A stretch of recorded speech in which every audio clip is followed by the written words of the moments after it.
بہن اور بھائی السلام علیکم۔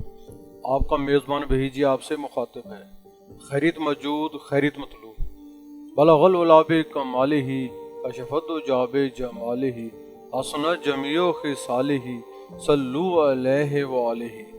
معزز بہن اور بھائیوں، جب ابن زیاد کی سپاہیوں کا پورا دستہ آگے بڑھتا ہے، امام مسلم رضی اللہ عنہ بھی تلوار کھینچ لیتے ہیں۔ حیدری کچار کے شیر کی تلوار بجلی کی طرح کونت جاتی ہے۔ سامنے آنے والوں میں سے کسی کا سر نہیں اور کسی کا بازو نہیں ہے، کسی کا سینہ کٹ گیا ہے اور کسی کا شانہ زخمی ہے۔ جو بھی سامنے آتا ہے گاجر مولی کی طرح کٹ جاتا ہے۔ نائب حسین علیہ السلام کی تلوار گردنوں پر اس طرح پھر رہی ہے جیسے سطح آب پر مچھلی تیر رہی ہو۔ خون میں ڈوبی ہوئی تلوار سے ظاہر ہوتا ہے کہ ہاشمی شہزادی کی تلوار کو بھی جلال آ گیا ہے اور وہ غصے سے سرخ ہو رہی ہے۔ سردار بطحہ حضرت ابو طالب رضی اللہ عنہ کا پوتا، عقیل کا بیٹا اور حیدر کرار کا بھتیجا کوفہ والوں کو ہاشمی خون کے جوہر دکھانے پر تلا ہوا ہے۔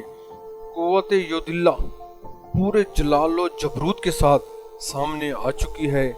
جذبہ حسینیت کا پورے احتشام و وقار کے ساتھ ظہور ہو چکا ہے۔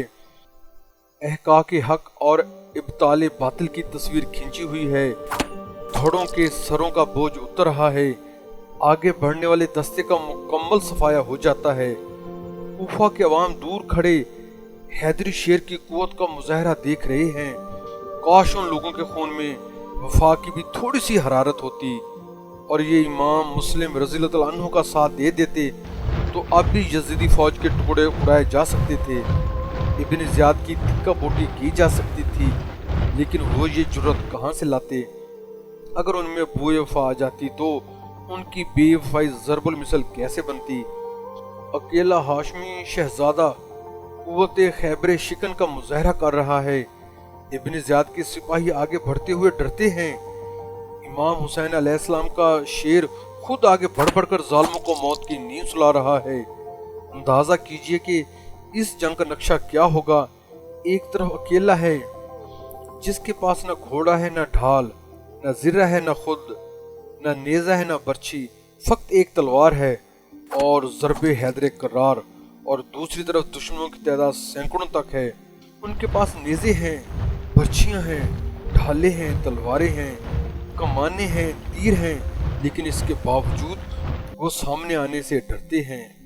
اب سامنے سے، عقب سے، دائیں سے، بائیں سے، چاروں طرف سے حملہ ہو جاتا ہے، لیکن امام مسلم رضی اللہ عنہ کی تلوار ہے کہ جیسے ناچ رہی ہو، چاروں جانب ہی اپنا لوہا منوا رہی ہے، ہر طرف ایک ہی جیسی کاٹ کر رہی ہے، تیروں کا مینہ برس رہا ہے، کئی تلواریں ایک ساتھ چل رہی ہیں، نیزوں کی باڑ آ رہی ہے، لیکن محمد عربی کا سپاہی، حیدر کا شیر، شبیر کا نائب، ابو طالب کا پوتا، عقیل کا شہزادہ، جعفر تیار کا بھتیجا، تن تنہا بہادری کے وہ جوہر دکھاتا ہے کہ دیکھنے والے حیران اور ششدر رہ جاتے ہیں۔ ابن زیاد کے چند سپاہی کوٹھے کی چھت پر چڑھ کر اوپر سے تیروں کا مینہ برساتے ہیں، آگ کی بارش کرتے ہیں اور عورتوں کی طرح اینٹ پتھر جو بھی ہاتھ میں آتا ہے مارنا شروع کر دیتے ہیں۔ امام مسلم کے جسم اقدس پر کئی زخم آ چکے ہیں، پھر بھی آپ شیر کی طرح چھلانگ لگا کر ایک ہی جست میں کوٹھے کی چھت پر پہنچ جاتے ہیں۔ تلوار چل رہی ہے، سپاہی کٹ رہے ہیں اور باقی ماندہ نیچے چھلانگیں لگا دیتے ہیں۔ ابن عش نے ہاشمی شیر کی جرأت و جواں مردی کا مشاہدہ کیا تو گھبرا گیا اور گھبرا کر پکارا کہ آپ چھت چھوڑ کر نیچے آ جائیں، آپ کو امان دی جاتی ہے۔ آپ نے تلوار میان میں کر لی اور چھت سے نیچے اتر آئے۔ صبح سے تلوار چل رہی تھی، اکیلے کا سینکڑوں سے مقابلہ تھا، جسم زخمی ہو چکا تھا، شدت کی پیاس محسوس ہوئی، توحہ سے پانی مانگا، اس نے جلدی سے پانی کا پیالہ پیش کیا۔ آپ نے پہلا گھونٹ لیا، پانی سرخ تھا، اوپر کا ہونٹ کر چکا تھا، جس سے بہنے والے خون نے پانی کو سرخ کر دیا تھا۔ آپ نے پانی کا پیالہ واپس کر دیا۔ زخم ٹھنڈے پڑتے جا رہے تھے، جسم کے بال بال میں درد ہو رہا تھا، سارا جسم زخمی اور چور چور تھا، زخموں سے بہت زیادہ خون بہہ چکا تھا۔ کمزوری اور نکاہت کی وجہ سے شہزادے عقیل کو چکر سے آنے لگے اور پھر آپ پر غشی طاری ہو گئی۔ آپ نے پوری طاقت جمع کر کے دیوار کے قریب ہو کر ٹیک لگائی اور بے ہوش ہو گئے۔ اسی حالت میں کوتوال شہر نے آپ کے میان سے تلوار نکال لی اور آپ کو کھچر پر بٹھا کر دارالامارت میں لے گیا۔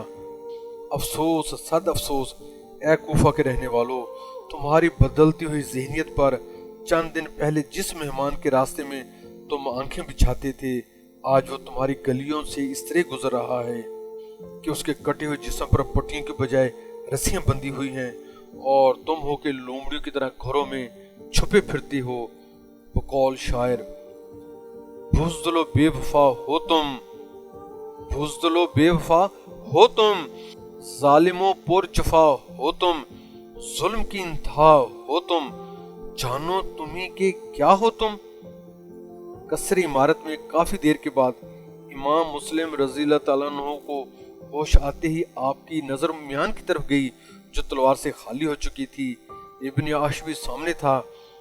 آپ نے اسے مخاطب کر کے فرمایا، تو نے ہمارے ساتھ بد عہدی کی ہے، تم نے مجھے امان دے کر میری تلوار پر قبضہ کر کے مجھے بے دست و پا کر دیا ہے۔ یہ کہتے ہوئے آپ پر رکت طاری ہو گئی۔ عمر واہلی نے رکت کا سبب پوچھا۔ آپ نے فرمایا کہ مجھے امام حسین علیہ السلام اور ان کے اہل و عیال پر رون آتا ہے، جو میرا خط پڑھ کر مکہ مشرفہ سے کوفہ کی طرف روانہ ہو چکے ہوں گے۔ پھر ابن عاش سے فرمایا، تم اس سے پہلے تو اپنے وعدوں پر پورے نہیں اترے، مگر اب ایک آخری وعدہ کرو کہ راستہ ہی میں امام حسین علیہ السلام کو یہاں کے حالات سے آگاہ کر دو گے، اور یہ وعدہ تمہاری طاقت پر مشروط ہے۔ اگر تم میں یہ قوت ہو تو وعدہ کرنا۔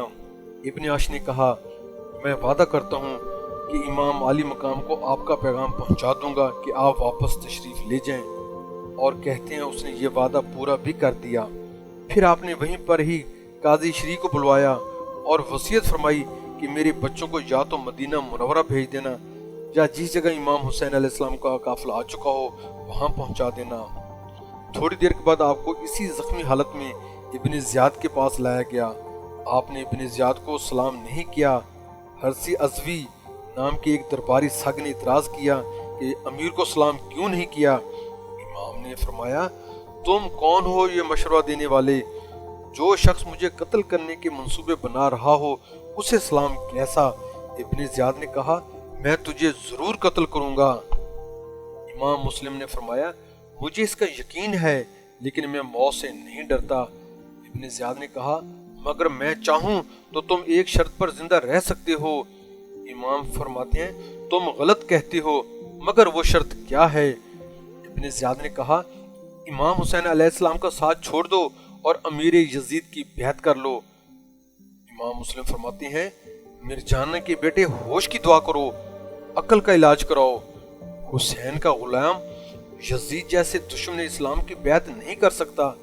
ابن زیاد نے کہا، تو پھر مرنے کے لیے تیار ہو جاؤ، میں تمہیں ایسی بے دردی سے قتل کراؤں گا کہ کوفے کی گلیاں چیخ اٹھیں گی۔ امام مسلم نے فرمایا، تم تھوڑی دیر پہلے ہاشمی خون کی غیرت کا مشاہدہ کر چکے ہو، مجھے موت کی دھمکی مت دو۔ میری رگوں میں شیخ بطحا ابو طالب کا خون ہے۔ میری تربیت اللہ کے شیر کے شیر حسین ابن علی کے ہاتھوں میں ہوئی ہے۔ میں موت کی آنکھوں میں آنکھیں ڈال کر مسکرا سکتا ہوں۔ ابن زیاد نے کہا، خاموش، حکومت وقت کے باغی حسین کا نام مت لو۔ امام مسلم رضی اللہ تعالیٰ عنہ کا زخمی چہرہ غصے سے سرخ ہو جاتا ہے۔ آپ نے غضب ناک ہو کر فرمایا، او مرجانہ کے ناہنجار بیٹے، زبان سنبھال، تجھے حسین کو باغی کہتے ہوئے شرم آنا چاہیے۔ باغی حسین ہی تم ہو، تمہارا امیر شریر باغی ہے۔ تم نے بغاوت کی ہے ظالموں، تم باغی ہو۔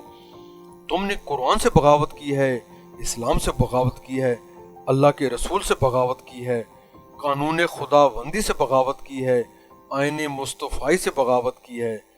تم نے شریعت کے قوانین کو توڑا ہے، تم نے اللہ تعالیٰ کی قائم کی ہوئی حدودوں کو توڑا ہے، تم نے اسلام کا مذاق اڑایا ہے۔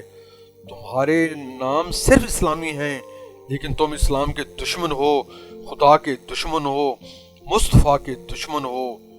اور حسین سے دشمنی کا مطلب ہی یہی ہے کہ تم خدا کے دشمن ہو، تم حسین کے نانا کے دین کو تبدیل کر دینا چاہتے ہو، لیکن حسین ابھی زندہ ہے۔ میرا آقا حسین تمہیں کبھی ایسا نہیں کرنے دے گا، وہ تمہیں کبھی من مانی نہیں کرنے دے گا۔ وہ اپنے نانا کے دین کی حفاظت کرنا جانتا ہے۔ شیر خدا کا شیر زندہ ہے، فاطمہ کا لال زندہ ہے، محمد کا نواسہ زندہ ہے۔ وہ تمہارے ارادوں کو ملیا میٹ کر دے گا۔ وہ اب اٹھا ہے تو تم اسے روک نہیں سکو گے۔ وہ باطل کی قوتوں کو فنا کر دے گا۔ نام مراد تو اسے باغی کہتا ہے جس کے نانا سے تم نے بغاوت کی ہے۔ امام مسلم رضی اللہ تعالیٰ عنہ کی یہ شعلہ بار تقریر سن کر کوفیوں کی گردنیں جھک گئیں۔ ابن زیاد کا چہرہ شعلہ جوالہ بن گیا۔ غصے میں پکارا، لے جاؤ اس باغی کو اور ابھی قتل کر دو۔ ابن زیاد کے سپاہیوں نے امام مسلم کا ہاتھ پکڑا اور قصر عمارت کی چھت پر لے آئے۔ آپ خدا تعالی کے حمد و ثنا میں مصروف ہو گئے، پھر مدینہ کی طرف منہ کر کے امام الانبیاء صلی اللہ علیہ وآلہ وسلم کے حضور میں ہدیہ صلاۃ والسلام پیش کیا۔ مکہ معظمہ کی طرف جانے والے رستے کی طرف دیکھا کہ شاید امام علی مقام علیہ السلام کے قافلہ کی گرد و غبار کی زیارت ہو جائے۔ پھر دل ہی دل میں امام حسین علیہ السلام کو مخاطب کر کے عرض کیا، یا ابن رسول اللہ، غلام آپ کے نام پر جان دے رہا ہے، میرا یہ حقیر نذرانہ قبول فرما لینا۔ آپ انہی تصورات میں تھے۔ قصر عمارت کے اوپر مقام ہدائن کے سامنے ابن بکیر یا بکر بن حمدان نے تلوار کا وار کیا اور سر تن سے جدا کر دیا۔ انا للہ و انا الیہ راجعون۔ آپ کے سر اور لاش کو ابن زیاد کے حکم سے بے گور و کفن پہلے چھت سے سڑک پر پھینک دیا گیا اور پھر وہاں سے اٹھوا کر جنگل میں پھینک دیا گیا، اور یوں کربلا کے خونین مارکہ کا پہلا شہید شمع حق و انصاف کی حفاظت کرتا ہوا منصب شہادت پر سرفراز ہو کر ہمیشہ ہمیشہ کے لیے زندہ ہو گیا۔ خدا رحمت کنت آشکان پاک تنیت را۔ معزز بہن اور بھائیوں، آپ سے ملتمس ہے، اگر آپ ہمارے یوٹیوب چینل وحید جی پوئٹری پر نئے آئے ہیں تو ہمارا یوٹیوب چینل سبسکرائب کر کے بیل آئیکن پر کلک کر لیں، ہماری ویڈیوز کو لائک کریں، کومنٹس کریں، اپنے دوستوں، حلقہ احباب، واٹس ایپ اور فیس بک پر شیئر کریں اور اپنی قیمتی آراء سے ہماری رہنمائی فرمائیں۔ آپ کے یہ پیار بھرے اقدام ہمارے لیے حوصلہ افزا ہوں گے۔ جزاک اللہ۔